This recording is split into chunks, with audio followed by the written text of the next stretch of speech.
Thank you. Welcome everybody to the Norwalk Parking Authority monthly meeting. Oh shoot, I don't have an agenda here. So maybe James, could you just run down the agenda as we go?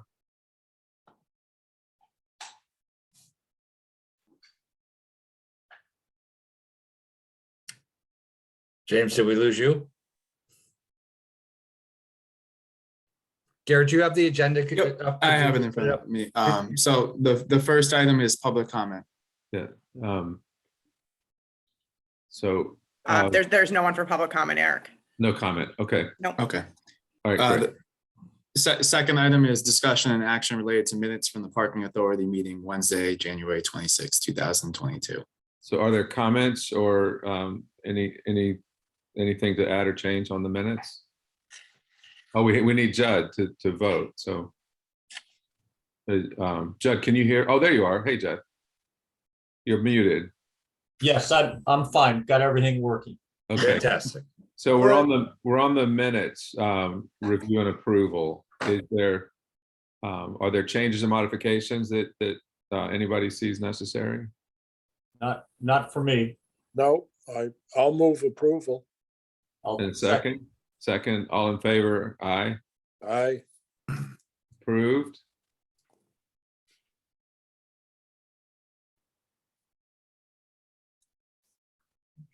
Eric, would you like me to share my screen? I can. Oh, please, if you would. Yeah. Yeah, I if that. it, but it's going to delay. I'm sorry. I should. No, if that would be helpful. Right.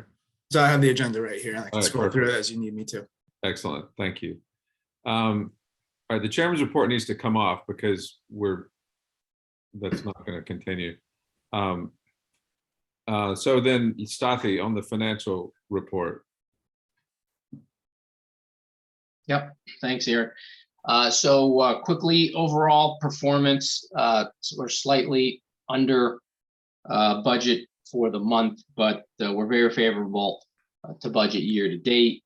That's due really on the revenue side being so favorable, and on the expense side being below budget. And just a note, since mid-December when Omicron really started hitting, we were up until then we were kind of on a recovery line, and since then we've kind of had a declining trend due to that virus. So we're thinking it's leveled out, and hopefully it's starting to come back with mask mandates being removed hopefully soon. Compared to pre-COVID, we are off on the revenue side. We're recovering. We're about 88% of pre-COVID levels. Do you want to share? Do you want to share a sheet or? I didn't get the operating report. Yeah. So Yeah. I don't know, James. Yeah, so we because we're in the middle of going through the audit and then also the budget, we couldn't find the time to also complete the ops report. So we spoke to Eric ahead of time, and he gave us permission to kind of jump over the big long ops report that we usually do this month in hopes of getting the budget and the audit done in a timely manner. So that, yeah, which is great. So Stathi, I just don't know that running through numbers is it's hard to put it in context. Yeah.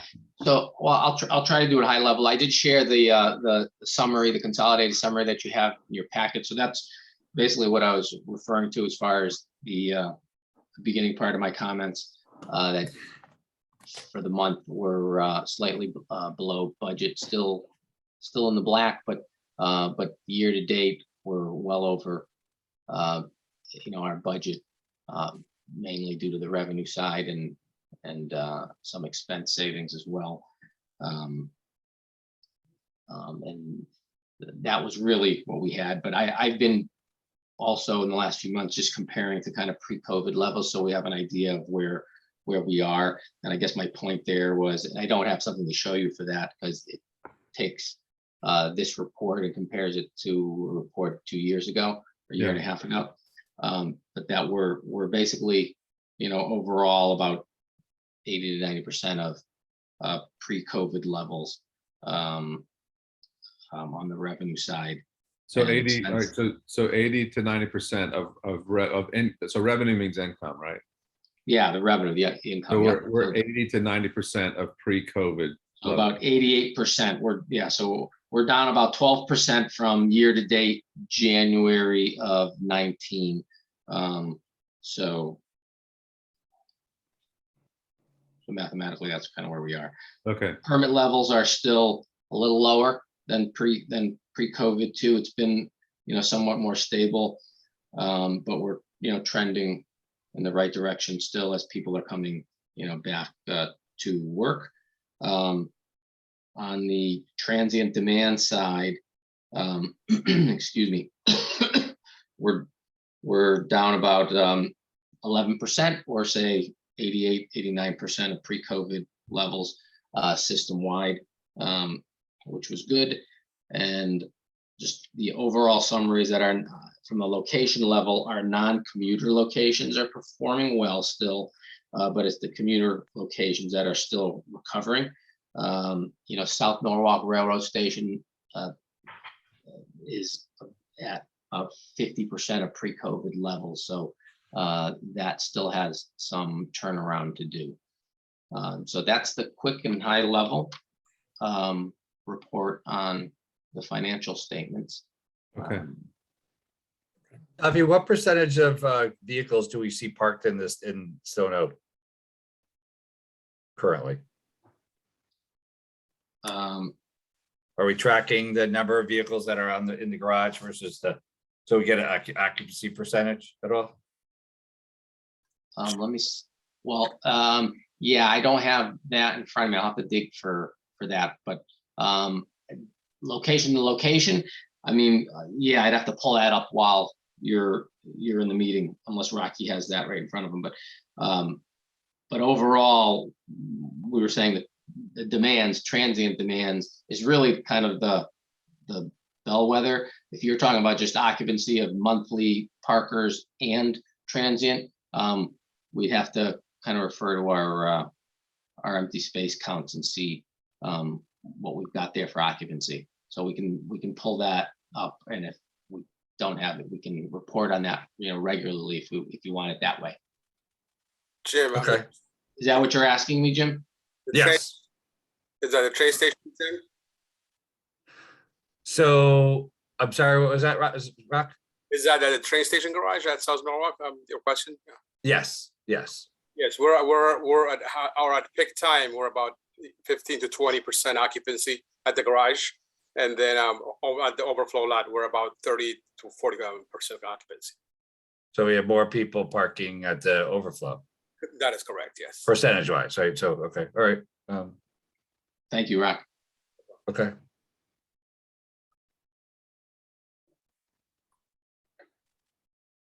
Okay, so then maybe I know that efforts are being spent on the budget and the other components. So so maybe between now and the next meeting, let's go over some return to whatever the level of reporting is that we're gonna expect every month. And Yeah, Eric, that was kind of our next plan. Now that we still have some things to do with the budget, but the main chunk is over with. So now our next plan is to kind of put together how we want to present the numbers monthly. Okay, and good. then Right. kind of sit down with you, show you some examples, see if that's how you want it presented. Okay. Get some input from you, then we'll go there, finalize it, and then we should be ready for the next meeting. All right, perfect. And then maybe we could let's do that. And then maybe at the meeting, we'll bring some options so everybody can look at, what, and because Judd and Tom need to weigh in on how and what they want to see too. Yeah, absolutely. So Without a doubt. yeah, so Judd and Tom, if you're okay with that, then let's plan to, have a format of how and what we want to see, moving forward so we can discuss it at the next meeting. Makes sense to me. Okay. Okay, perfect. Okay, engineering report. And project. There's not much to report. We had some unseasonably warm weather for about a week and a half earlier this month. So they were able to come into the Webster lot and do a little bit more work on the green infrastructure project there. But that is again on hold until nicer weather shows up. And that's also the same thing with at the South Norwalk Railroad Garage. Capasso is still on hold until spring. So then in the Webster lot, I mean, it's not interfering with operations. It's functioning the way that it, you know, everything's functioning the way that it functioned before the project even started. I was by there the other day and it seemed that everything's back to normal. Yeah, when construction is not there, the spaces are open for parking. Yeah, and all the edges are Yeah. established and everything's contained. Correct. Yeah, okay. Then, so on new business, Jim, do you want to introduce THA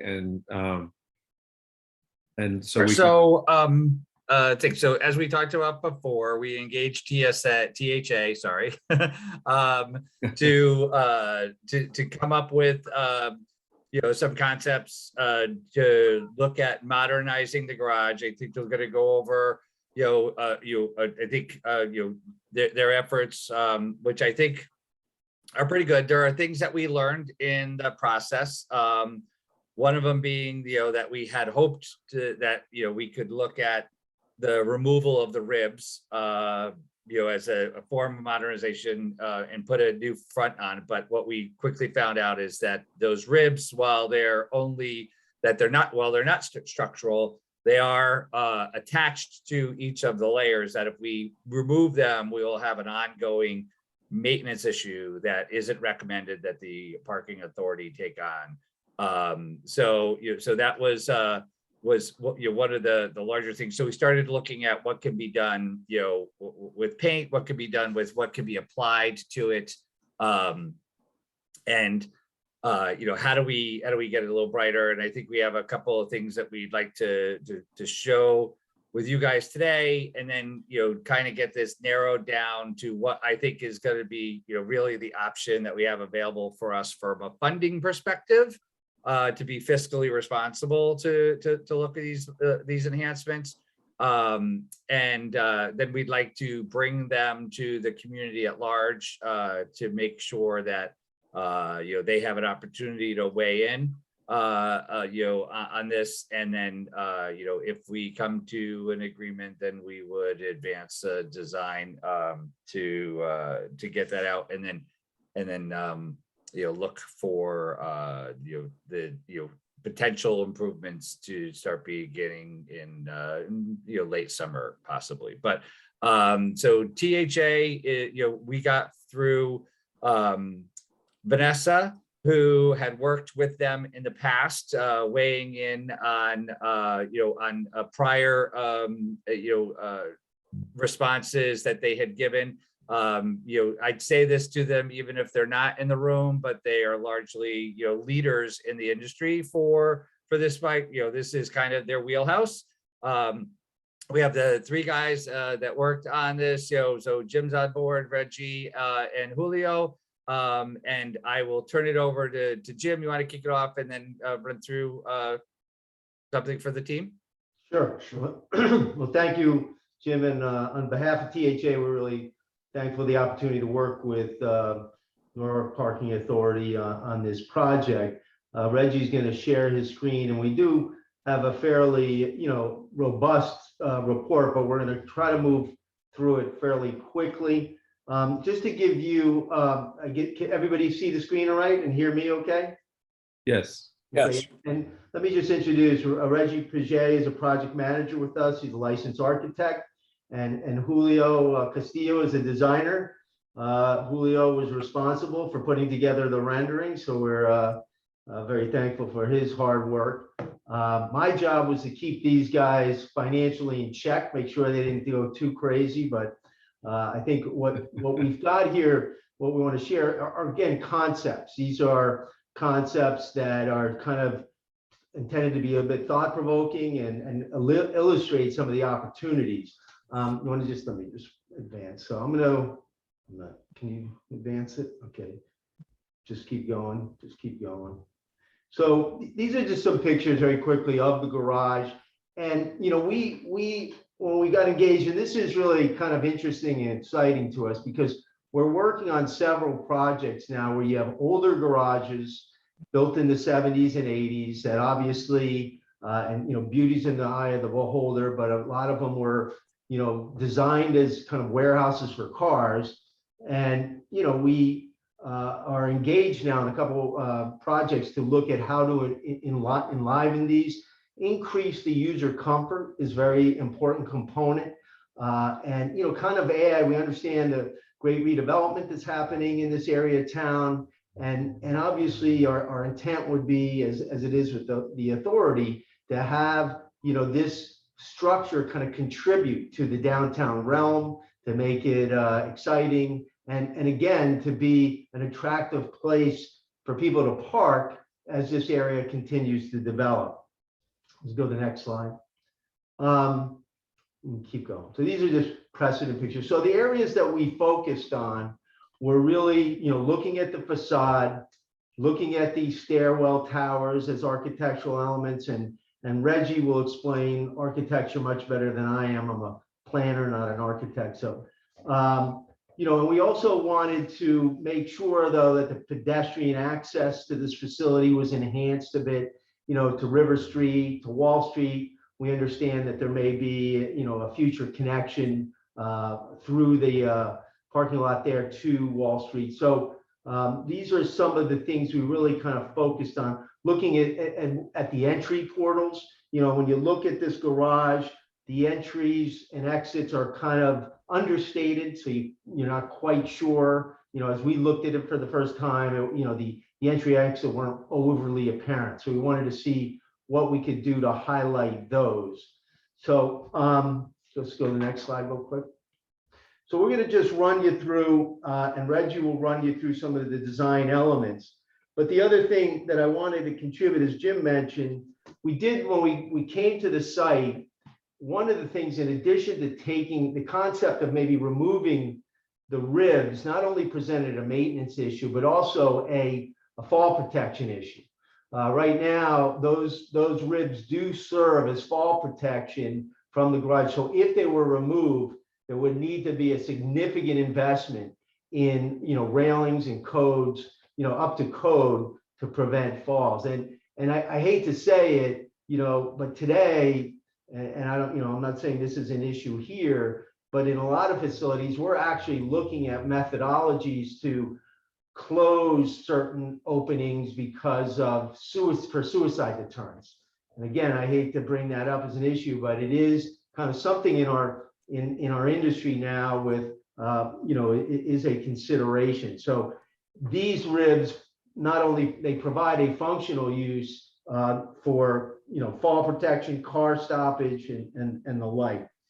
So the other thing I want to just mention before handing over, you know, I come from a municipal environment. I understand budgets are constrained, and as we embarked on this, you know, we were kind of charged with looking at a couple different options, each of which elevated kind of in cost with them, you know, starting with a reasonable option and proceeding to a more robust option. That said, you know, we recognize that municipal budgets are limited. So we looked at really seeing what on our more cost-efficient option we could do with paint, with expanding some of the LED lighting that you may have today, you already have today that you've invested in, putting in a kind of a framing to really kind of enhance the look of the garage. And again, Reggie will run through that quickly. But I think I just covered on the introduction. I don't know if Jim, if there's anything else you want to add, but you know, we did embark on this, you know, and the options I think that we are focused on are the lower cost options and again, I used to run a parking authority, and I know the costs associated with maintaining a garage. We want to make sure we design things that don't add in any significant way to your ongoing maintenance budget. And lastly, this garage, as we went through it, structurally, it seems very, sound, robust. And, if you had to build this garage today at 410 spaces, you're talking well over $12 million of investment. So it is a valuable piece of infrastructure. And I think you all have taken a very proper look at how to make this valuable infrastructure look, like more of a contributing to the vibrancy of this area downtown. So with that, and I hope I don't speak too long, but Reg. Wait, No, Could I just jump in? Sorry, Sure. just 1 second. So Jim, it would probably be helpful, and maybe Reggie, maybe this is you, but why are we considering this?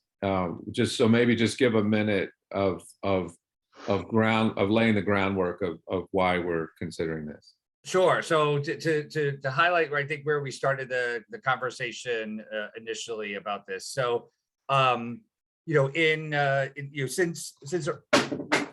since arriving in the city, which is just a year ago now for Garrett and I think we were driving around. I think both of us really looked at the possibilities that really could exist in Wall Street and some of the infrastructure issues that are preventing, I believe, preventing its success, right? So I had a conversation with the mayor. We got funding in support of designing or reimagining Wall Street. So that funding took place in the beginning of this capital year, and we are starting off at the project limits for us are going to be the intersection of Wall and Belden and West Avenue, coming down to Main Street, going over Main, coming up Burnell, and going back over Belden, including into River. We realized in our initial approach to this that we can't get the entire project done at once. So what we have, so since this time we have contracted with Fuss and O'Neill, who's going to do the design for that problematic intersection, all of Wall Street, and then the conversion of Burnell to a two-way from its one-way operation between River and Belden today. And then in phase two, we would look at how River Street really could be more of a festival street, and how and then we would then work on the approaches with Isaacs and with Commerce, and we've subsequently been awarded funding to work on that design that it's going to be coming in our next year's in the budget that we get in July. So I think there's a strong commitment from the city to finally get work done on Wall Street that have been talked about for a long time. So Garrett and I have been spending a number of times, chatting with people, meeting with people. We're starting. We have moved lots of application from DPW to TMP, and we are looking at some redesign options for East Wall Street between Brook and Main, so that when we have it done, it's a coordinated corridor, right? So, in our conversations, we really had a lot of people that talked about they didn't like the Yankee Doodle garage. It was, it wasn't inviting. It looked like it was, when we look at Belden, the plantings that we looked to do a number of years ago are the red leaf maples, which look good as a individual tree, an accent tree, but when you give a row of them, it really starts to create darkness. And then when you put them against the building, it really started to add darkness inside the garage as well. So we wanted to look at the plantings. We wanted to look at how we could modernize the exterior of the structure. We wanted to really look at how we could formalize, if we're going to reinvest in Burnell into a two-way boulevard, how we can open that up. And then also, how do we get a better connection between the businesses on Wall Street and the garage itself. So we are also looking at, with the reimagining of the intersection of Wall at Belden, we're looking at how we could potentially do a property swap with the post office, square them off with a little parking lot that would access, them, give them that, but also then give us a breezeway that would get you from Wall Street, to the garage. So that, when we were talking with the designers, we said, we really want to, the back of house is really the back of house today, but I don't think we should imagine it as the back of house, right? They could be like the storefronts that are on Wall Street are really deep.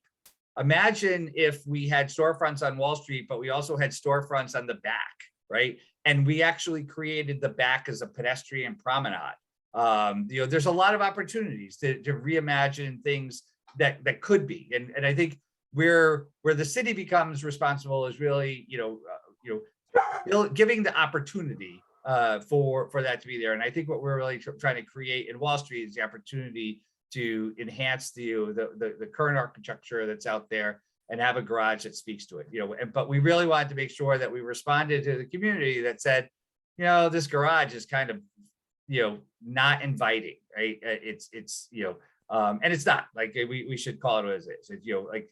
So initially, I think we talked about wanting to remove the ribs, and we found out through a variety of reasons that's not really a possibility. But what we found is a possibility is cutting them, opening up the ground floor to more unobstructed space that we could have here, so that your first approach into the parking structure is open and airy. So we could do that without any avoidance. And then we really wanted to heighten the entranceways, really draw people in, make it less threatening. And I think that's where it is. So it's we have lots of application for East Wall Street. We have a preliminary approval of one application that we have done,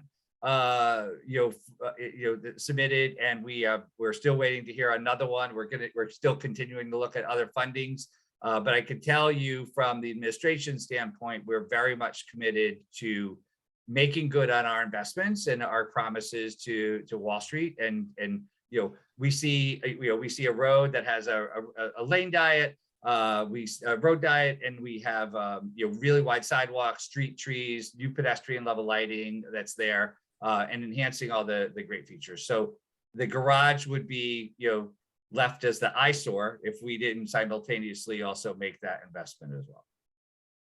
All right, good. Thank you, Jim. I appreciate it, because it is certainly part of a much larger effort, and but yet it's a critical component of it. So thank you. Yeah, and we are estimating that the total investments to the city's work on Wall Street will be about $12 million. So I think we are making a big commitment to Wall Street, and I think the garage is integral to the success to move it forward, and finding a way that we could draw more people in and feeling comfortable about it is going to be beneficial to us. Yeah, good. Thank you, Reggie. I didn't mean to derail your presentation. And I'm going to derail in one more second just to jump in, because just two things I want to make before I hand it off to Reggie. One, as Jim mentioned, user comfort. If we design a garage today, it is all about not only how you make the facade, make it a contribution to the downtown realm, but it's really about user comfort as well. With your economic development there, you want a facility that people feel comfortable, safe, well lit, attractive. And I think, it's such an important part of supporting your economic development in this area. And just as I hand to Reggie, you're going to see a lot of colors, paint colors, this and that. Again, this is conceptual. It's a choice or two that, we proposed. Obviously, there's a lot of other opportunities here, so we've just presented a couple. But with that, I'm gonna hand it off to Reggie. Well, good evening, folks. Thank you for your time. Again, I'm Reggie Paget, project manager. I really want to get into our design approach. I don't want to, I think enough was said about the ribs not being removed, but I took another look at it, and I thought from an existing standpoint that these ribs kind of have a little bit of flavor and add something to it if we enhance it. So that being said, that was a part of our approach, is how can we achieve a certain look and a level of aesthetics that fit into the neighborhood without having to do all this removal.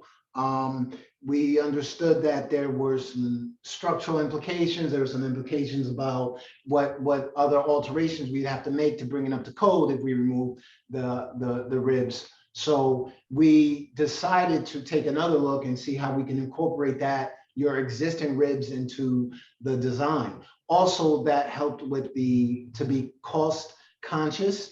So we took that approach, and we wanted to keep as much of the existing structure, being that we're at the day and time that we're in of sustainability, that this would offer a level of sustainability by not having to do so much demolition of your existing.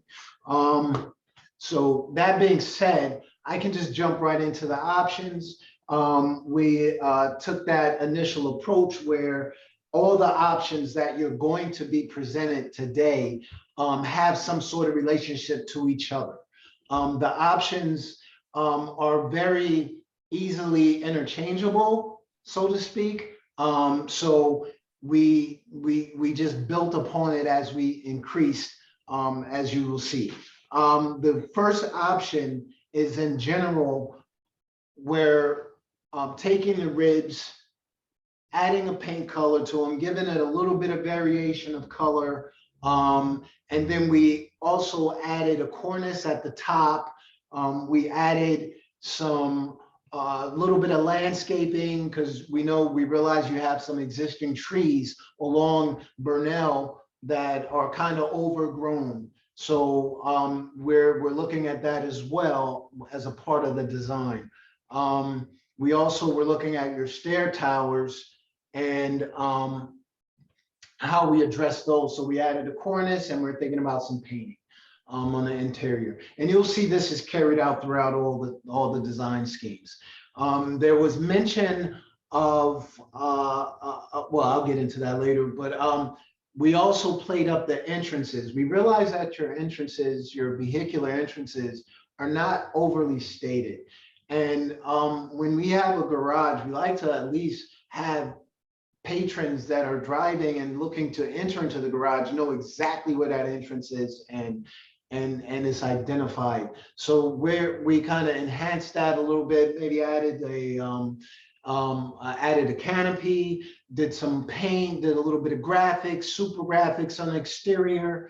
What you'll notice along this facade, which is the inner parking lot side facing Wall Street, that we increased the side of the sidewalk, tried to give a little more, liven it up for pedestrian level. We also added a knee wall in here with some decorative screening, which I'll point out a little further on down in the presentation. But we also cut the ribs at this level. We wanted to give more interaction and visibility, so there is some more interaction within the garage and outside. So now you can see, and there's more of a controlling element as far as how we maneuver pedestrians in and out. So they're not just sort of free flowing through each and every one of these ribs. They had to come through the stair towers, or where the vehicular entrances are, there's passageways for them to come through.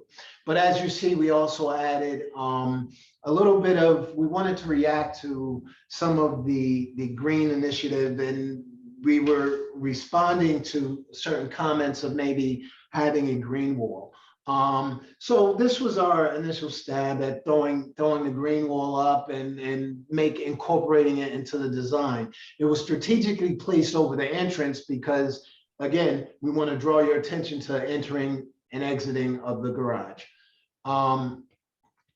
So what you'll see here, and this is the night scheme, and you saw a glimpse of it in the other one from the other end, from Burnell, from the corner of Burnell and River. But this is, you currently already have existing lighting that is along here. So we're looking to preserve that lighting in here as well, but continue that theme throughout the other side and walk it around. So that's where we were thinking of adding LED lighting. Now, in this particular scheme, with the colors being what they are, you know, the LED lighting, we're thinking of the kind that changes color. You know, you have presently, you can control the color, you know.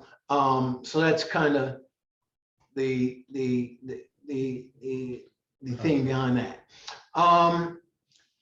Just to bring you on the Burnell side, you know, we also created this little portal, just again for the entry, just announcing the entry, because you do have 2 entries.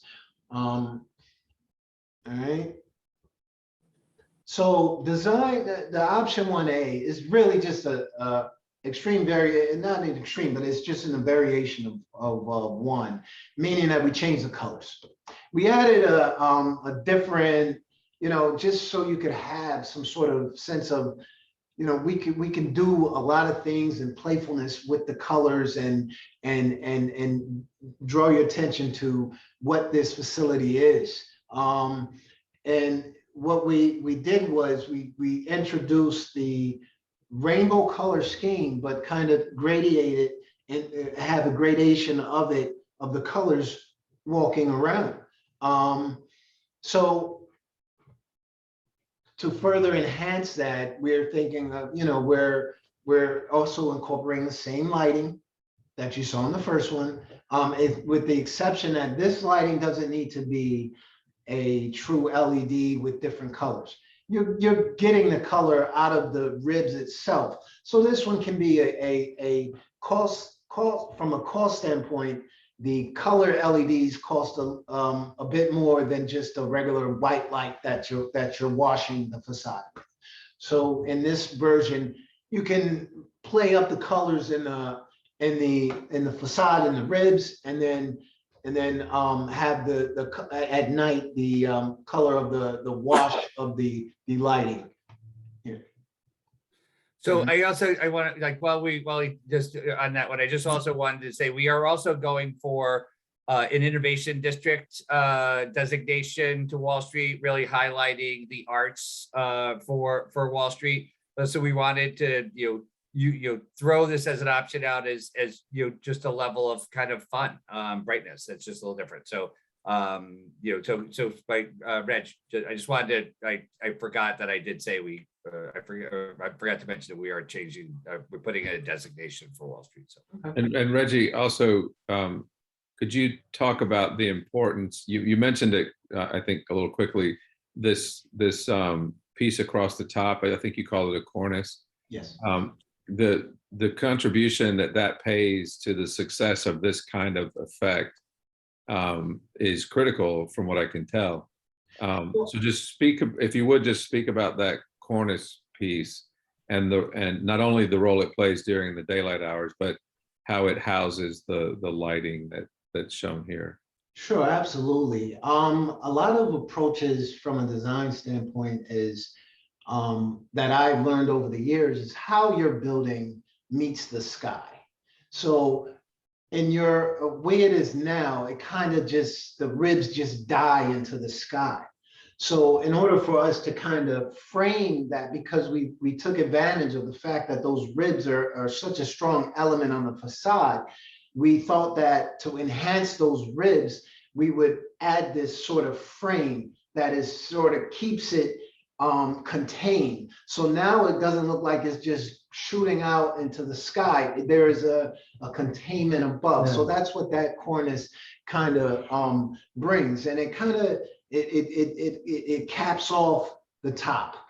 Yeah, I think just to add, and again, I'm not an architect, but I think the previous facade with the ribs, just with that, it looked unfinished, right? That's what we talked about. Mm-hmm. That the garage, with the way the ribs just kind of ended and being all white, just kind of, it looked like an unfinished facility to some extent.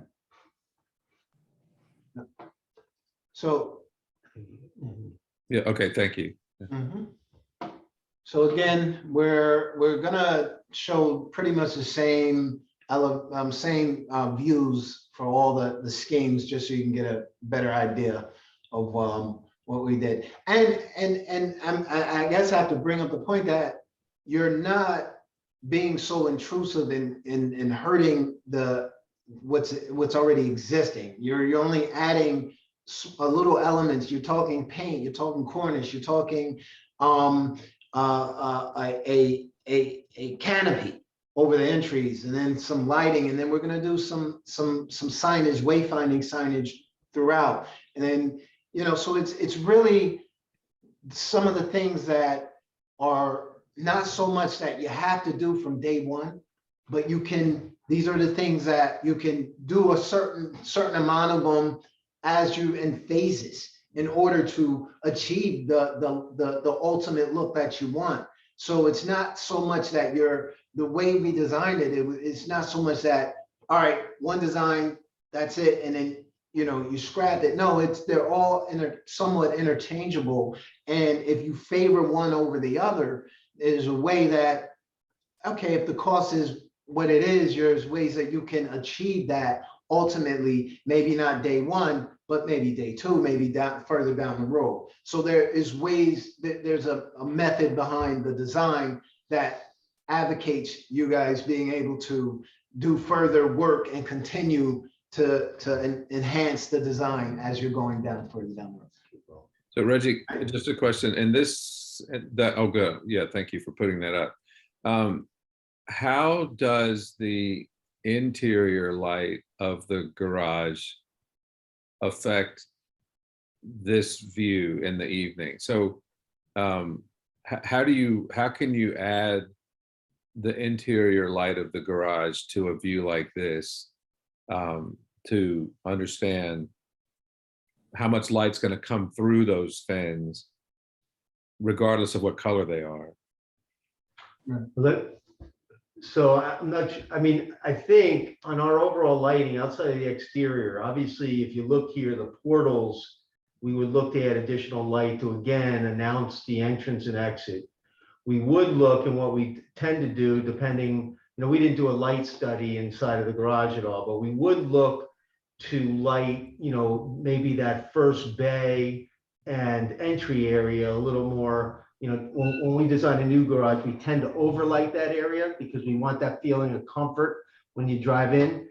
As it relates to the interior lights emanating out, I don't know that it would be much different than exists today, because we wouldn't really look to add additional lighting on the upper levels, just kind of enhance the exterior illumination with additional LED. Okay. I don't know if that answered the question, or if Reggie, there's anything you have to add, but I don't know that it would change much from an internal lighting standpoint. So Jim, I know we've changed the fixtures in the South Norwalk train station to be all LED lights. Is the lighting inside the garage here, has it been converted to LED? Rocky, we converted this a few years ago, correct? That is correct, Jim. We Yeah. heard them about 16 or 17. Yeah, so it's still under the lifespan of the product, but the garage has been converted to interior LEDs.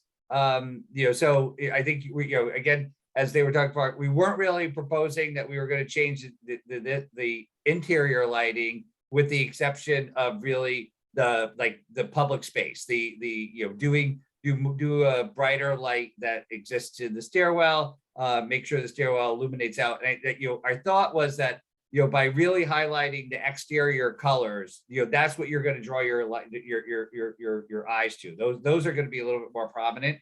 So I don't think that you know, when we look at the garage today, we don't have a lot of bleed through. And I think, you know, when you look at the lights that were put on for the parking lot side, right, they kind of stand out even with the lights that are there. But I think when we add a white light to like a colored garage, you're really going to highlight that color that your eyes could be drawn to that portion of it. Okay, all right, good.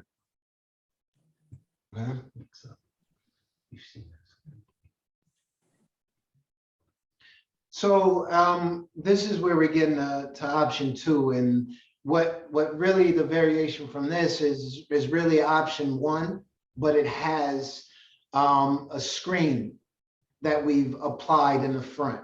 And then we also added a cornice at the bottom. Well, you have a cornice at the top, and then you have a metal frame, panel frame at the bottom to kind of sort of frame the whole thing out. All right, so in general, you're looking at option one, but it has the screen on it and it has the bottom framework. So in this option, we're able to play with the lighting to kind of give it a nighttime presence that it, when you're traveling down Burnell River, you're able to see this beacon of light that's kind of along the side of the building, and it kind of it follows the shape of the screen, and it washes the screen. And we only carry that screen on the River Street side and the Burnell side.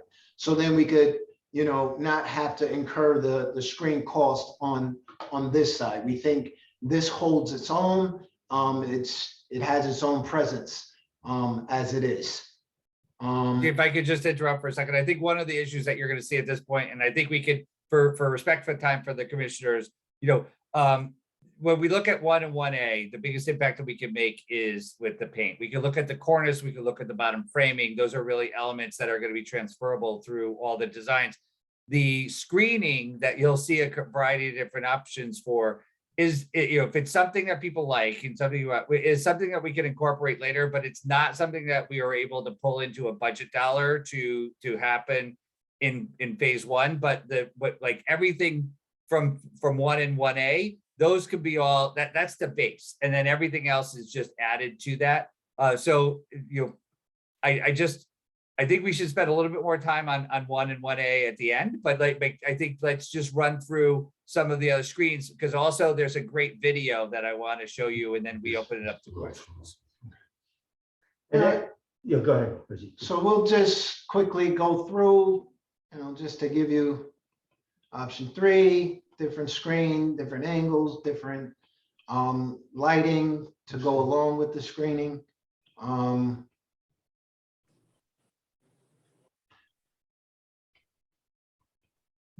Then you have option 4, which is another variation of the screen with playfulness along, and we try to keep it along Burnell to limit some of the costs associated with that, but we felt that this was really the money shot, so to speak, the side. So that was pretty much all of the design options. Yeah, and this picture on the lower left just gives you another sense of the sidewalk improvement. It's been widened up, and then you've added a knee wall there with some potential decorative fencing, because as Reggie mentioned, in a garage, you kind of want to channel your pedestrians to certain entry and exit portals, for security reasons, and that type of thing. So this is an option. Obviously, you see the ribs are raised, so you have a much better view into it. You don't hit your head on them anymore if you did walk through there. Landscaping, obviously, nobody hates to take down a tree like you contemplated on those older trees, but we looked at ways to maybe add back as much trees as possible. The green wall, we've looked at that. We regularly get asked about that. And Reggie and I actually visited the Prudential headquarters in Newark, New Jersey. And, it just, in the Northeast, they just seem to have, seasonal challenges. The picture on the right was taken 2 weeks ago. Picture on the left is obviously kind of at the height of the summer. So these are just, and as you probably already know, these systems have to come with a irrigation system that has to be maintained and drained and utilized. So it's not an application that we really promote too often. Obviously in other climes throughout the country, we did a garage at Disneyland. It's got a huge, green wall component to it. but here in the Northeast, it's a little more challenging. So I think that, Julio, do you want to tee up the video? Obviously, in our budget, we've got a updated signage package. We could potentially, that would look to coordinate all signage. Obviously, signage is a critical component of kind of the feel and utilization of the garage. You've got some super graphic opportunities. I think if you go to the next slide. Just again, looking at the entry exits, where this is at both your entrance areas, we would look to potentially do some sort of more robust wall graphics. This could be done as public art. So there could be, a selection of local artists who could, do a mural on these walls, again, just to enliven it and that type of thing. So with that, we're gonna have Julio, who, what's that? Oh, wait, this is Julio's video. Yeah, If we were up there, he'd give you a headset so you could see it in 3D, but yeah. you just get to see it on the video. Virtual reality. And this is obviously the option with the screening, so. This shows that little bit of everything. Yeah, it does. At the end, you'll see that it goes through different iterations of the design. And how cute,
So we just got to see that at 3 o'clock today, which I thought was pretty cool. So, so I think that's it for the presentation. Open it up for the commissioners for any questions you guys have.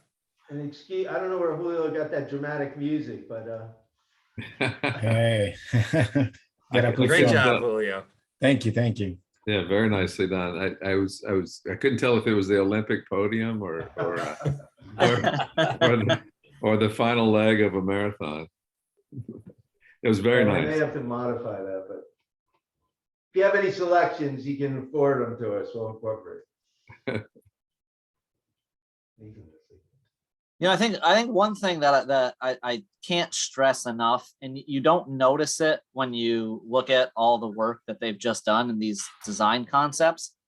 So I urge you to take a look at some of the pictures of the now Yankee Doodle garage, and specifically the vehicle entrances and exits, and then also the where they installed the concept has the knee wall on the back side of the garage. Once those ribs, when they're gone in this concept, it changes the entire look and feel of that garage. It really, really, really opened my eyes to the potential that sits right here, and how exciting and inclusive and inviting this garage can be just by something as simple as trimming those and capping it and putting a nice entrance there. So I highly recommend, if you're driving by the garage, really take a look, and then match it to the pictures and the design concepts that they just showed, because it really, really brings it home for me. Yeah, I think that's a good point. And that image there on the left in the middle shows how, that's one of the more dramatic instances, how far those ribs, extend down. And certainly that canopy is going to would make a huge improvement over that, over this kind of effect. So let Judd and Tom, what are you guys thinking? I like, to me, the cornice and the rib cutting is the single biggest improvements. I think no matter what options we choose in the end, you got to do that. For the THA people, just wondering if the ribs are colored, do you have any experience with sun bleaching on those over time or anything? Yeah, I mean, I think it's really important. I've had this discussion on and on with, again, coming from an operational maintenance background. We obviously need to get, and I've often referred to it as a stain, because you don't want anything that's going to have any sort of a concrete stain that would have any capacity to peel at some other time, and that's what we would certainly spec. I think when I was at the New Brunswick Parking Authority in probably 1995, we restained the exterior precast elements, and it has lasted, for 20 years. I think, there's periodic power washing that may need, depending on what type of grime or grit gets on it. So we would just have to look into, what the anticipated life is. It is likely that this may have to be done, 20 years is good for me. and periodic restaining is an issue. I'm glad to hear you say it's not a surface coat and a stain. Yeah, so I'm happy with your answer so far. That's good. Then I'll be quiet. Yeah. And then my other question, I love the green walls. Those are great. And thank you for showing the photos of what the problems are. What kind of plant material might that be? Would that be English ivy? Eric, you may have experience with this too in your work. I'm not a fan of green, of those kinds of images which are characterized as green walls. My preference would be to get things that are planted in the ground, and not in that kind of sort of environment. They're just a challenge all the time. So what I would ask is that we keep the idea of vegetation on the table, but let's look for maybe in those widened sidewalks to carve out areas for soil, so that things could be planted in the ground that aren't susceptible to the results of the artificial condition that green walls present. Freeze thaw. Yeah. Okay. Yeah. Okay. And I guess at some point you guys have done some budget work on this, maybe? Correct. Yes. Okay. Yeah, we've submitted a budget for the different options.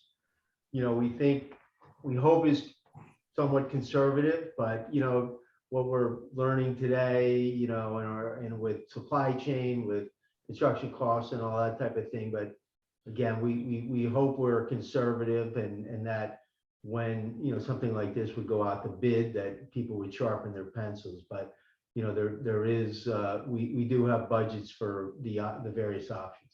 So Judd, we did look at this earlier today. So option 1 and 1A, which is really like the base of that, with the green wall is really coming in at like 1.7. And, you know, so the green walls is like, you know, a little over 100. So it probably wouldn't be, you know, like, well, we didn't like where it was to begin with.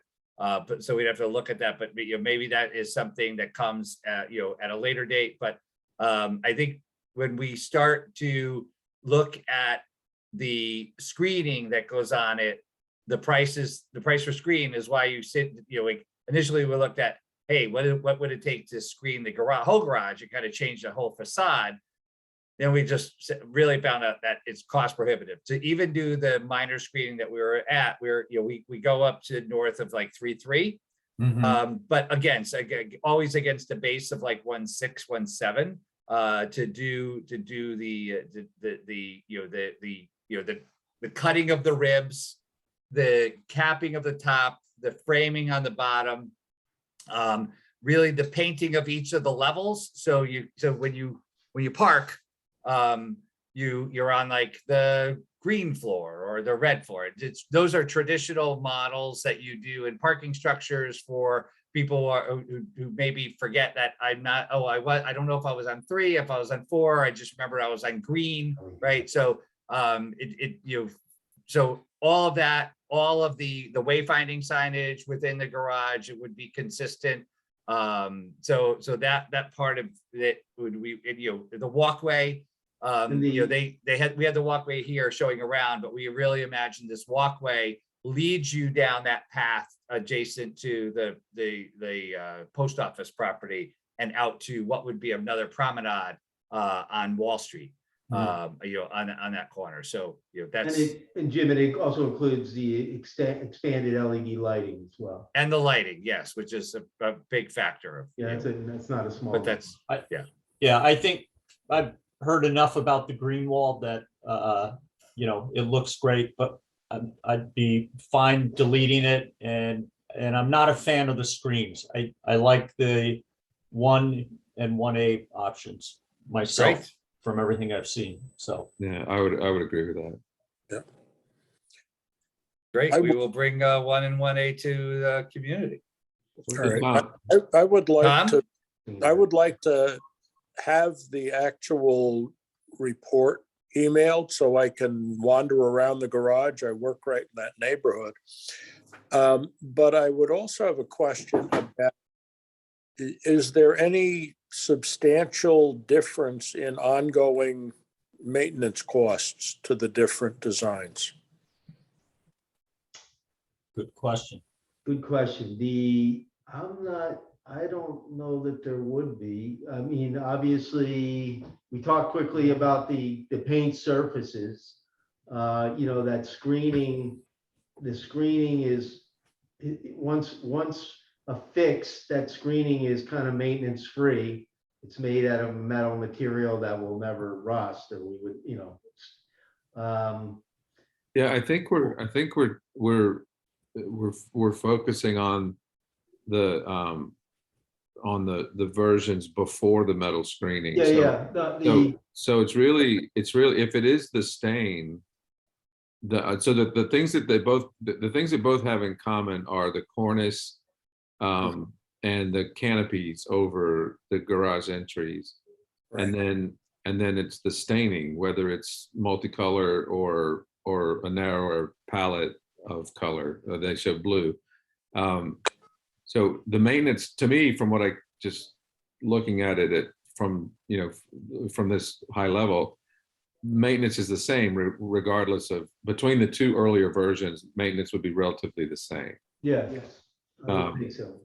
So Tom, I think the question, what would be interesting, and what Judd was saying earlier is, once it's stained, if it is a 20-year cycle, then that's the maintenance number. Yeah, no, I agree with Judd, but any of these, having seen that garage day after day, any of these alternatives is a vast improvement over what's there. Right. Yeah, and Tom, I saw from, when we looked at the presentation today too, so I don't have a concern about the ongoing maintenance of the ribs, because I think they're with cutting them off, you're not going to be at a point that that anybody can touch them, right? So I don't get. The only thing that I was really concerned about is, when we looked at the graphics around the each of the levels, like you see where it says prepay today, those are painted today, and they're not going to be saved. They're going to be painted tomorrow. I think that what we really should look at is looking at that color scheme and doing a paint, because we know that we're going to have to paint those. We know someone's going to graffiti them. That just happens. And when we have a graphic, it's going to be harder to maintain that. I think we should just get standard colors. We know it is Sherwin-Williams, SE 22, and that's what we paint that wall with, and just keep that thing to ease any of that where we know somebody's going to do something, right? Yeah. Makes sense. So what action do we need to take this evening?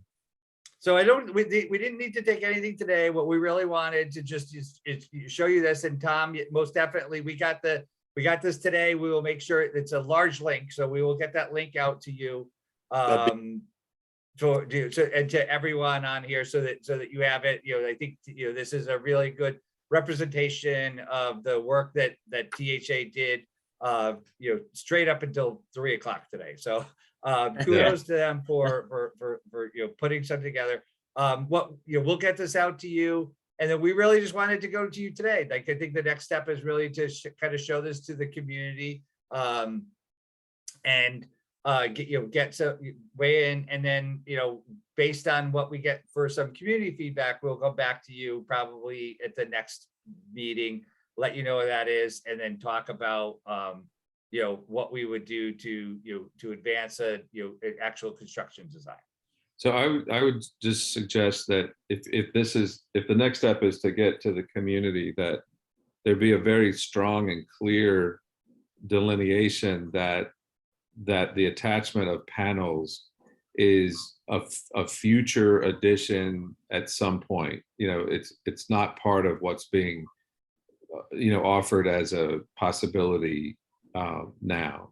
I think what I'd like to do, I agree with you. I think what I'd like to do is maybe, not show them the extent of work that got us to here. And then, if it's 1 and 1A, that 1 and 1A is kind of what we could bring to the community. We kind of talk about more of the cornice, we talk about the framing, and not necessarily show them something that isn't in our budget to do right now. Okay. And then, we can get that. And if somebody really turns around and says, we want to do more, we can look at that for future. Right? It could be always built on, but we take it out of the presentation, because it's also, we spent over an hour with you guys today, right? It's a lot of time. So I think it might be overwhelming for that community meeting. Yeah, and I would also just suggest that the context that you gave, Jim, at the beginning of how this fits into the overall effort that's being undertaken. I'd hate to put this in front of somebody without the context of the overall direction of Wall Street and the whole effort. Most definitely, because it's not a standalone thing that's happening in the background. Right. Yep. This is truly like a partnership that's really going to have the whole thing to come together. Yeah. And I think it's important that they see the parking authority as a partner in this whole thing, right? It's not a separate entity. It's really, we're all working on this thing together and for a larger vision. And we'll be talking about that as well, because we now have the signed contract. So we want to start to advance those community meetings for Wall Street Journal. Yeah. Okay, good. All right. Okay, awesome. Thank you. Reggie, guys, this was terrific. Thank you. Well, thank you. All right. And thank you, guys. So Jim, Reggie, Julio, you guys can sign off. Thank you very much. We will be in touch. And then we're just going to continue on the rest of our meeting. I think we have budget highlights for you, and then Unless you guys want to hang around for our budget. I mean, No, no. it's gonna be super exciting. I have my share back Have a there. great night. Just Have a good one night. thing. Great job. Good night, Great guys. job, THA. All right, good Hey, night. thanks. Thank you. Bye-bye. Okay, so then, James, I don't know who's gonna lead the budget discussion, if that's, I'll kick it off and get it started, and then I'm sure Laz will also chime in as we progress. okay. I'm just Just working on. so this is sort of an overlook. Yeah, so this is kind of a high level overlook of where we are now. We are still working on refining the budget and digging in a little deeper. I just wanted to get something presented to you guys so you can kind of see the direction that we're going in and how trends are looking, and you know, if there's anything that you guys specifically want to see or have any questions, this gives us the opportunity to hear you and go back and take a look and see what we can do based on that feedback. Yeah, we don't think you need to vote on the budget until at least, like by April, right? So you Right. have a March or April to do the adoption. This was, we did not want to present to you a final product, right? We wanted to be the participatory budgeting process. So to let you know where we are now. All right. Before you start, real quick, Sure. I'm on my phone, or we've been having computer problems, and it just said I'm running out of juice. So I'm going to vanish at some point. So make it quick, James. All right. All right. Understood. Or take your time, but I won't be here. All right. Can everyone see my screen? Yes. All right. So this is kind of let me get this out of the way. All right. So this is the high level budget that we're looking at for the next fiscal year. We are, it's unfortunate that Omicron hit when it did, because we were really seeing some pretty good numbers at the beginning of fall to the middle of fall, and we were trending in a very positive direction, especially with the commuter lots, the train station, things like that. Those have taken a pretty hefty hit from Omicron. They are starting to crawl back, but not nearly as quickly as we'd like. So that's making it a little difficult to kind of project where we're going to be. I believe, that we are going to have a very strong year next year. I don't foresee another variant coming in that will bury us, kind of like Omicron did for a couple of months.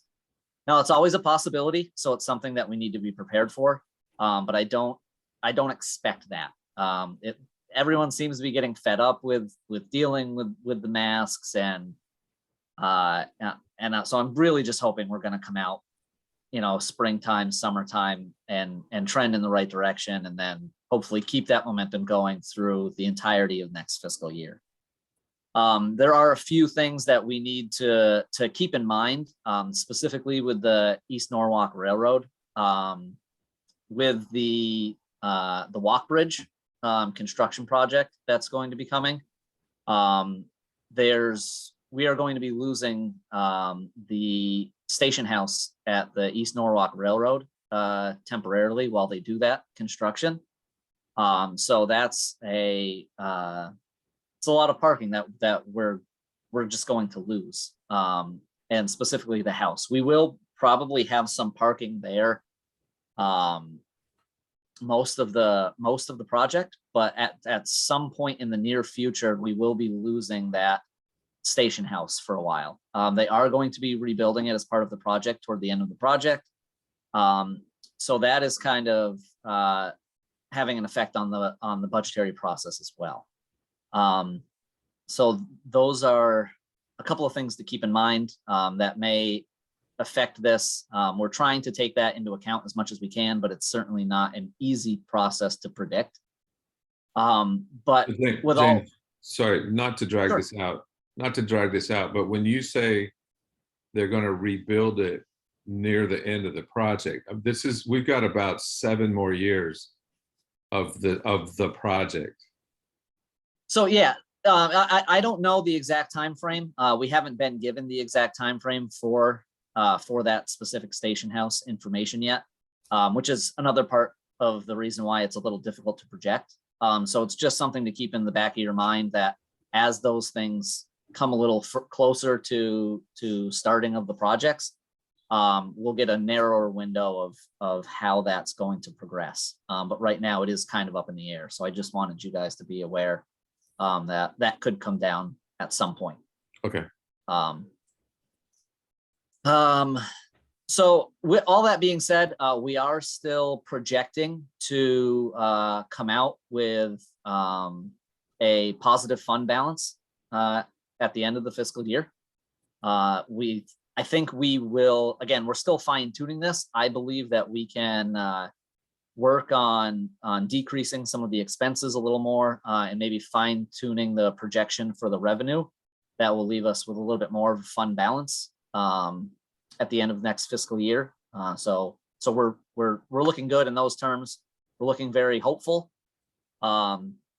And that's kind of our next process, is to really dig into the fine weeds of the budget and see where we can, make some changes on the expense side, and then look at what we're forecasting for the rest of this year, and kind of look at our pre-COVID levels and then look at our during COVID levels to really fine tune what we think will show up on the revenue side. Transient parkers and on-street parking, as Staffy said in the beginning, it looks good, and it's continuing to trend in the right direction. It's in better shape than the commuter lots. So we certainly expect that trend to continue.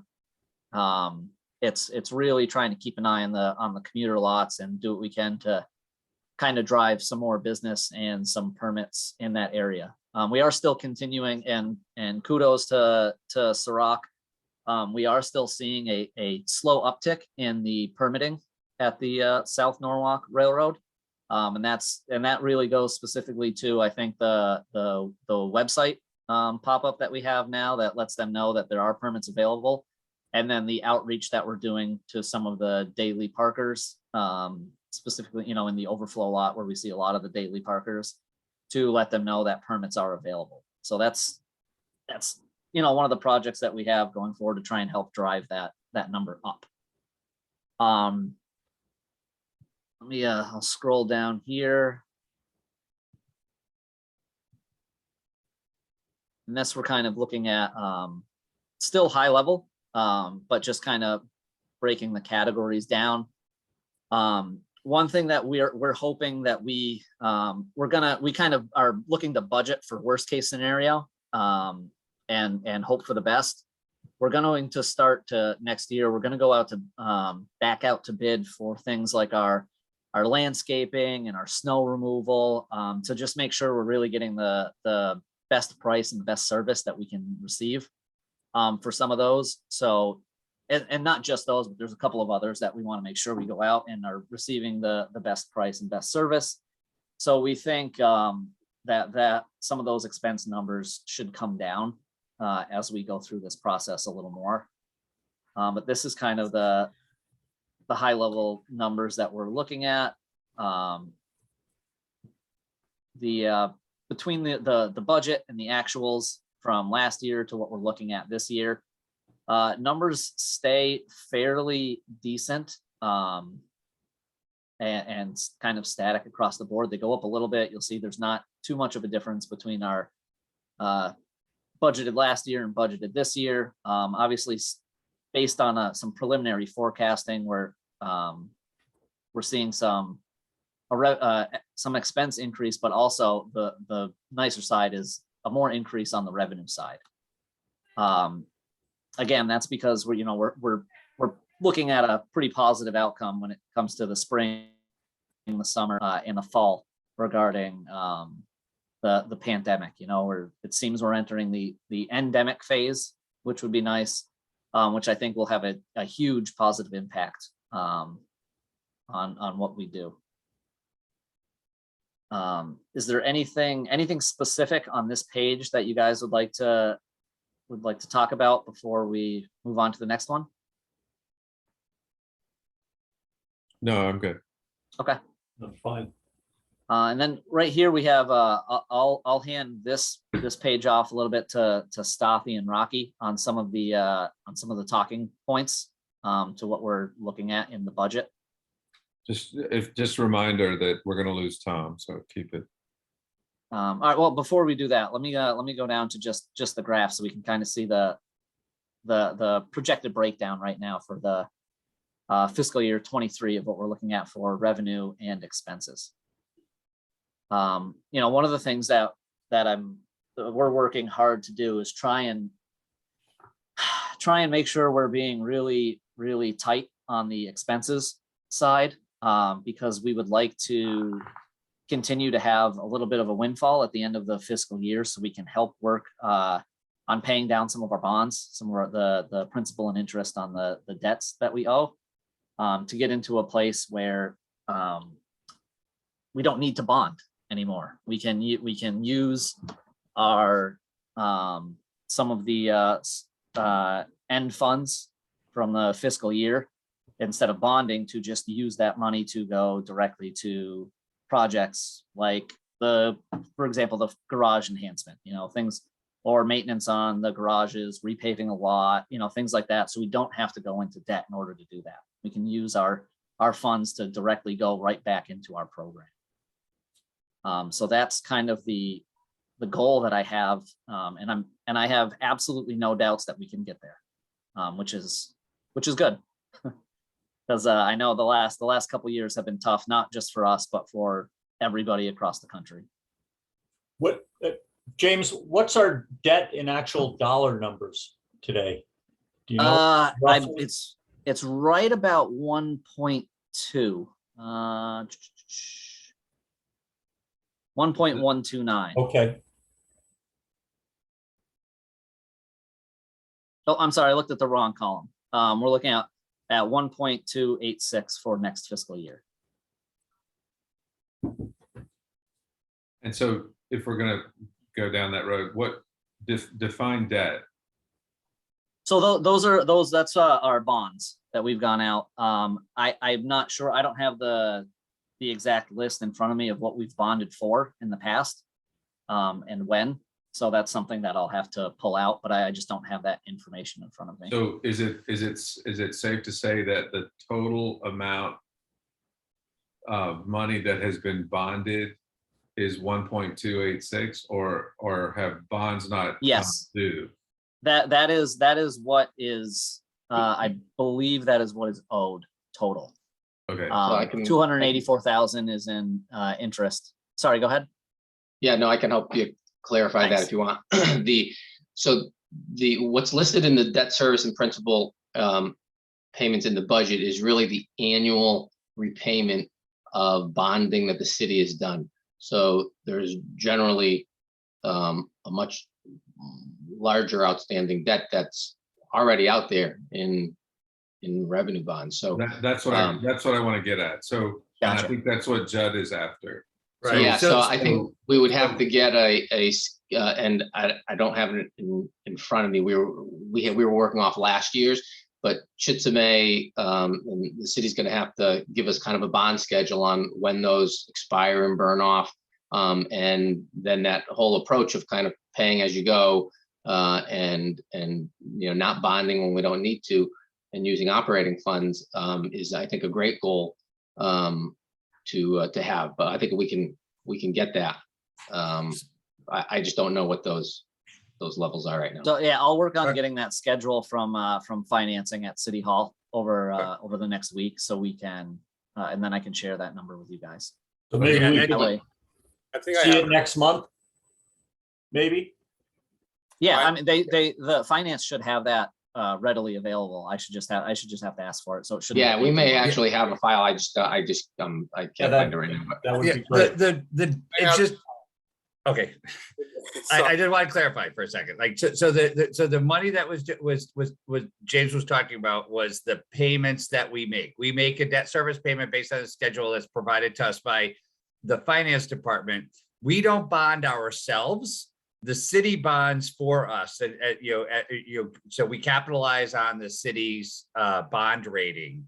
to get that. And then we pay, so the city will bond for us and the projects run through that. And then Jitsame gives Laz the payment reschedule. So like, the parking authority is responsible for the repayment of those. And I think that pretty much every year we have bonded this, but we can tell you when each of those bonds reach maturity, we can give you the information you have. We don't keep that as a parking authority record. That's actually kept in finance. So we can get that for you, John.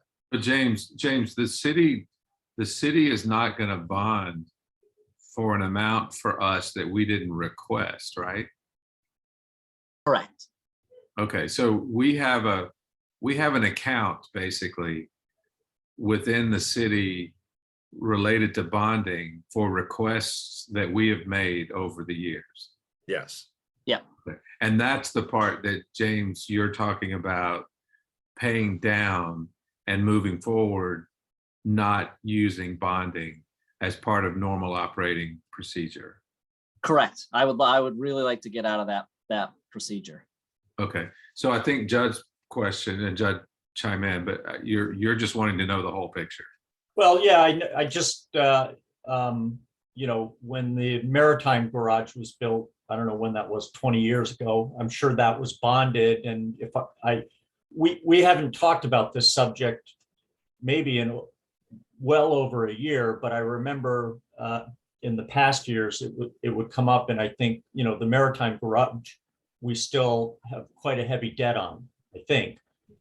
If we were to look. Well, it's not necessarily just the Maritime Garage debt. So. Oh, yeah, like no, I know, but I know that. There's plenty of stuff. I'm just saying, I remember when we used to get a lot of detailed information about the bonds. Okay.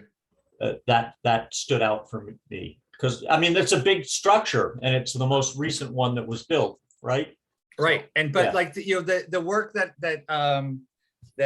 Vanessa is doing for the Sono, that was a bonded dollar amount, right? Yep. So capital repairs are always going to be a bonded dollar amount. The work that's being done in the Webster lot was, partially grant funded, partially capital bonding to cover the rest of it. So the long-term maintenance would typically cover under a bond. I think Right. what we're talking to you is we recognize that that's been our practice. We would like to be in a situation where we have a positive fund balance that is then transferred over to non-recurring capital, right? Mhm. So instead of bonding, we just use our non-recurring capital to pay for those going forward. Yeah, that'd be great. So maybe separate from the budget, establishing the budget and approving the budget, maybe we should have a discussion about bonding and if they, because I think they can be separated, and understand where we are with the practice in the past and how we think moving forward is going to be a better route. Okay. Because I don't want to bog down the budget process with bonding, because Sure. Yeah, I do think that, we'll capitalize them as two different ones because we do need to get through the budget. That has to be the priority, right? So, because it has to be voted on. But I think we should talk about it, because for me in the past, every time I've heard outstanding bond, it's always been associated with the Maritime Garage, but that's not necessarily the case. Correct. Well, that is the single largest bond repayment that we have. Once you get through this budget process and you see it by location, you'll see that the single largest debt service is on that construction of the garage. Yeah. Like But this it's a year, huge- it's going to be almost 550,000. Okay, but if we can, let's put that on another track, and understanding that it plays a role in the budget we need to finalize and approve, but we're not gonna materially change where we are from a bonded perspective before we enact a new budget. So Right. Yeah. It's not something that can happen overnight. Obviously, No. it's right. I mean, that schedule is pre-existing, so we're just plugging it into the budget and you'll see that. And that's what's Right. reflected in what James presented. The But only I thing I would really- add is just that, over the last 18 months, you've gone through a fund balance reserve of over $1 million. I mean, this past fiscal year, the actual was 1.1, but we know there was a little bit more from the previous year. So one of the, the bigger questions as you go through as a body is, where are you going to be comfortable landing kind of on a fund balance perspective? Like how quickly you want to replenish those reserves that you've carefully improved and beefed up over the years. And that's going to play a role in, how we reinvest back into the repair and maintenance, because that's one of those line items that gets deferred over this past year. But that is something that we always, I think take pride in putting a lot of money into reinvesting in the facility. So that's, from our budget perspective, something that would help guide us. Yeah, I think so too. And I think it, for me, it would be helpful to understand better, the bonding part of what we've been doing for the past 20 years. Yeah, I would agree with you, Eric. Yep. Just for overall understanding of how everything ties together would be good to know that. Yep. Absolutely. Right. Well, we will work on that, simultaneously, but I just want to point, like, James's priority has to be the budget, because you guys Yes. have to have a budget. No, absolutely. Yeah, that's what I'm trying to ultimately Okay. say is Okay. Just keep the budget going. But, as soon as we can, let's really understand this whole bonding thing. Will do. You bet. So I mentioned it before, we're looking at some of the, how we can trim down some of these bigger ticket expenses. Snow removal is a pretty big one. Our liability insurance is kind of, it's a percentage based on our total revenue. There's really not much we can do there. The more revenue we make, the more expensive it is to insure us, that's just kind of the lay of the land. Building and property R&M, that's the other thing that we're that's kind of the next phase of digging in really down into the weeds and figuring out where we are spending our money, and if there is anything we can do to go back and forth. So I certainly don't want to take up too much more of your time. I just kind of wanted to give you guys a snapshot now of where we are at. So we have some more work to do on this. There's no doubt about it. But even at this time where we are, we do expect to have a fund balance at the end of the next fiscal year. Right. And when you talk about things like you mentioned, snow removal, we're not going and negotiating new snow removal contracts right now. You're just building into the budget some sort of savings. Yeah. So right now we're in the middle of snow season. We're expected to get snow on Friday. I didn't think it was a good idea to start messing with that contract, because, we may end up in a situation we don't want to be in. Right. So, but I think planning for next fiscal year, it's certainly important to reevaluate and just check our numbers and get out there and make sure that we are getting the right price and the right service from the right company. All right, good. All right, so there's no action we need to take on this tonight. It's just really just an update. Yeah, just an update to let you guys know that we are working on it. Things are looking good. They're looking promising. And we're hoping to kind of put maybe a little bit of a forecast together as well for what the outlook for the end of this fiscal year is going to look like. Just so you guys have an idea of what direction we're heading as well. Okay. Okay, great. Thank you. Judd, if you have any, we may have lost Tom. I think we did. We did. Yeah. Okay, so then James, next steps. So we're going to have, so this is March.